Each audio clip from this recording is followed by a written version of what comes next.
بسم اللہ الرحمن الرحیم۔ السلام علیکم۔ روزانہ واقعات سننے کے لیے اس چینل کو سبسکرائب کریں۔ ابن عرابی کہتے ہیں کہ حجاج بن یوسف کے عہد سلطنت میں قبیلہ بنی حنفیہ میں حجدر بن مالک نامی ایک بڑا ڈاکو تھا۔ سینکڑوں قتل و غارت کر چکا تھا۔ جب اس نے اہل حجر پر ڈاکہ ڈالا تو حجاج بن یوسف کو اس کی اطلاع ہوئی تو حاکم یمامہ کو ڈانٹ کر خط لکھا کہ تو یہ کیا کر رہا ہے، اب تک اس کا انتظام کیوں نہیں کیا، فوراً حجدر کو گرفتار کر کے ہمارے پاس بھیج دو۔ حجاج کے قہر و غضب اور قہرمانی حکومت کے خوف سے لوگ ویسے ہی تھراتے تھے۔ خط پہنچا تو حاکم یمامہ کو اپنی موت نظر آ گئی۔ قبیلہ بنی مرمود دینی حنظلہ کے ہوشیار اور بہادر لوگوں کو بلا کر ان کے لیے ایک بڑا انعام مقرر کیا کہ وہ حجدر کو قتل کر دیں یا قید کر کے لے آئیں۔ یہ لوگ اس کی تلاش میں نکلے۔ جب اس کے متسخر کے قریب ہوئے تو ان میں سے ایک آدمی کو یہ پیغام دے کر بھیجا کہ ہم لوگ بھی تمہاری جماعت میں شریک ہو کر رہنا چاہتے ہیں۔ حجدر کو ان پر اعتماد ہو گیا اور ساتھ رہنے کی اجازت دے دی۔ یہ سب لوگ حجدر کے ساتھ رہنے لگے، یہاں تک کہ ایک روز موقع پا کر اس کو باندھ لیا اور حاکم یمامہ کے پاس پہنچا دیا۔ حاکم یمامہ نے انہی لوگوں کے ساتھ حجاج کے پاس روانہ کر دیا۔ ان لوگوں کی مسائی بلیغہ کا حال حجاج کو لکھ بھیجا۔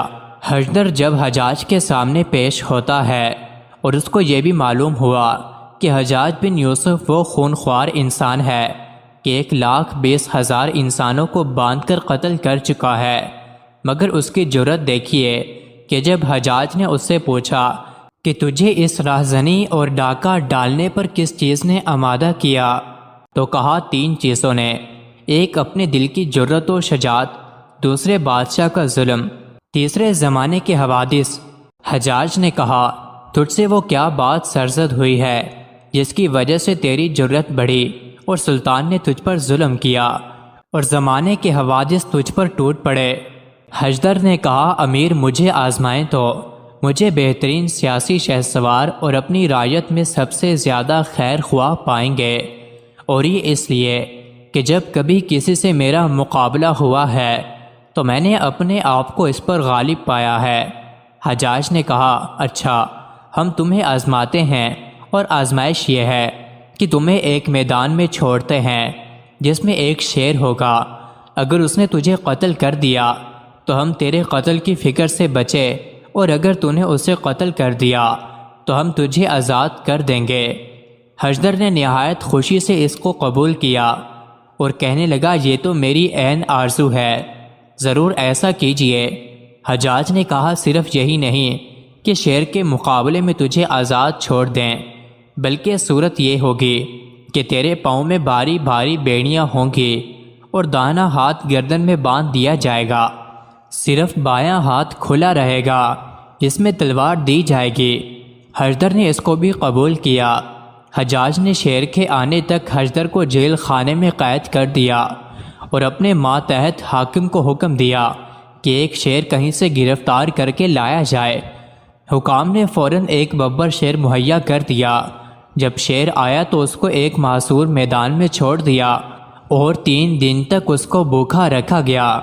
اس کے بعد حجدر کے پاؤں بیڑیوں میں اور داہنا ہاتھ گردن میں باندھ کر لایا گیا، بائیں ہاتھ میں تلوار دے کر شیر کے سامنے چھوڑ دیا گیا۔ حجدر اس کو دیکھ کر ایک رجزیہ ترانہ پڑھنے لگا۔ جب شیر نے اس کو دیکھا تو نہایت زور سے دھاڑا اور انگڑائی لے کر حجدر کی طرف بڑھا۔ جب شیر بالکل قریب آ پہنچا اور ایک نیزے کا فاصلہ رہ گیا تو حجدر نے زور سے جس کے اور اس زور سے شیر پر تلوار کا وار کیا کہ ایک وار میں شیر ختم ہو کر زمین پر گرا، اور ادھر حجدر پیروں کی بیڑیوں کی وجہ سے پیچھے کو جا پڑا۔ حجاج اور اس کے انوان ایک دریچے سے یہ تماشا دیکھ رہے تھے۔ سب نے نعرہ تکبیر بلند کیا۔ ادھر حجدر اٹھا اور حجاج سے خطاب کر کے فی البدیہ یہ اشعار پڑھے، اگر آپ نے میری موت کا قصد کیا تھا تو اے حجاج میں تیرے انعام کا بھی امیدوار ہوں۔ عورتیں تو یہ سمجھتی تھی کہ میں لوٹ کر نہ آؤں گا کیونکہ وہ شوہروں کی غیرت پر پورا بھروسہ نہیں رکھتیں، اور میں نے سمجھ لیا تھا کہ اگر شیر کے مقابلے سے پہلو تہی کی تو حجاج کے ہاتھ سے نجات نہیں پا سکتا۔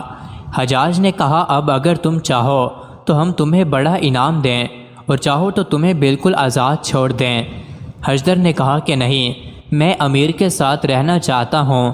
چنانچہ حجاج نے اس کے لیے اور اس کے سب گھر والوں کے لیے بڑے بڑے وظائف مقرر کر دیے۔ مزید ایسی ہی ویڈیوز کے لیے چینل کو ضرور سبسکرائب کریں۔